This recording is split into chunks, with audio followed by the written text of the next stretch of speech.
Hello दोस्तों, आप लोग कैसे हैं? आई होप अच्छे ही होंगे। दोस्तों, आज मैं आपको बताऊंगा। चलिए जानते हैं धमनी और शिरा में अंतर। लेकिन अंतर जानने से पहले हम जानेंगे धमनी और शिरा कहते किसे हैं, और इसके बाद में मैं बताऊंगा एक धांसू ट्रिक। Let's begin. धमनी धमनी रक्त नलिका होती है। धमनी में शुद्ध रक्त बहता है। ये शुद्ध रक्त यह शुद्ध रक्त को हृदय से ले जाकर विभिन्न अंगों तक पहुंचाती है। धमनी में जो रक्त बहता है उसमें ऑक्सीजन अधिक मात्रा में होती है, इसलिए इसे ऑक्सीकृत रक्त भी कहते हैं। शिरा शिरा ऐसी रुधिर वाहिनियां होती हैं जिनमें अशुद्ध रक्त प्रवाहित होता है। अशुद्ध रक्त के कारण इसमें ऑक्सीजन की मात्रा कम तथा कार्बन डाइऑक्साइड की मात्रा अधिक होती है, और इसे अनाक्सीकृत रक्त भी कहते हैं। इसलिए हम कह सकते हैं ऑक्सीकृत रक्त जो है धमनी में बहता है और अनाक्सीकृत रक्त शिरा में बहता है। शिरा में अनाक्सीकृत और धमनी में ऑक्सीकृत। और अब हम इसे एक ट्रिक से समझेंगे। धांसू धांसू ट्रिक। धांसू का ध यानी धमनी, और सू का सू यानी शुद्ध। धा का ध यानी धमनी, सू का सू यानी कि शुद्ध, यानी कि धमनी में जो है शुद्ध रक्त बहता है। जब धमनी में शुद्ध रक्त बहता है तो शिरा में अशुद्ध रक्त बहेगा। ये आप जानते ही हैं। फिर से देख लीजिए। धांसू का ध यानी धमनी, सू का सू यानी कि शुद्ध। इसमें यानी कि धमनी में जो है शुद्ध रक्त बहता है और शिरा में जो है अशुद्ध रक्त बहता है।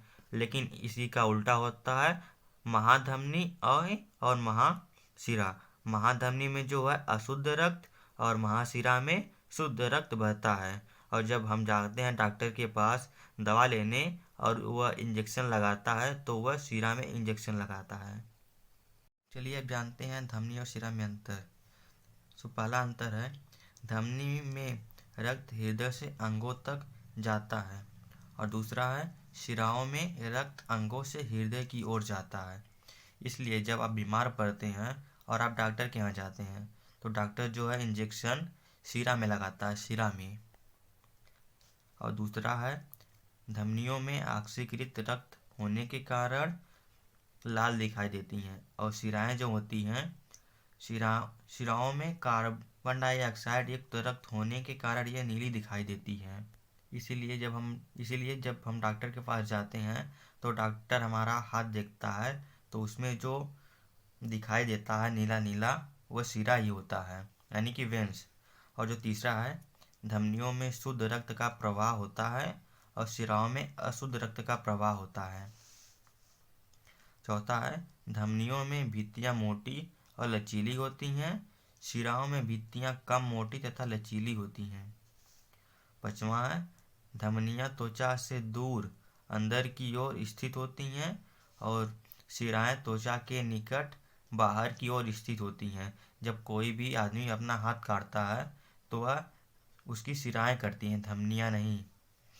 जो छठवां अंतर है पल्मोनरी धमनी में अशुद्ध रक्त का प्रवाह होता है और पल्मोनरी शिरा में शुद्ध रक्त का प्रवाह होता है। आप सोच रहे होंगे कि पल्मोनरी शिरा और पल्मोनरी धमनी क्या होता है। अगर आप ये नहीं जानते तो आप ये ज़रूर जानते होंगे कि महाधमनी और महाशिरा क्या होता है। उसे हम फुफ्फुस शिरा और फुफ्फुस धमनी के नाम से भी जानते हैं। वही होता है पल्मोनरी धमनी और पल्मोनरी शिरा। पल्मोनरी धमनी यानी कि फुफ्फुस धमनी में अशुद्ध रक्त का प्रवाह होता है, और पल्मोनरी शिरा यानी कि फुफ्फुस शिरा में शुद्ध रक्त का प्रवाह होता है। सातवां है धमनी में कपाट नहीं पाए जाते हैं तथा इनकी आयतन में कोई परिवर्तन नहीं होता है, और शिराओं में कपाट पाए जाते हैं तथा इनके आयतन में परिवर्तन होता है। यह था। अगर कोई व्यक्ति आपसे पूछे कि अगर कोई व्यक्ति अपना हाथ काटता है तो सबसे पहले क्या करता है, तो आप तुरंत कहिए शिरा। सबसे पहले जो है हमारे हाथ की शिराएं करती हैं, उसके बाद धमनियां करती हैं।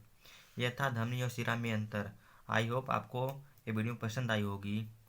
तब चलिए मिलते हैं अगले वीडियो में, तब तक के लिए बाय, टेक केयर।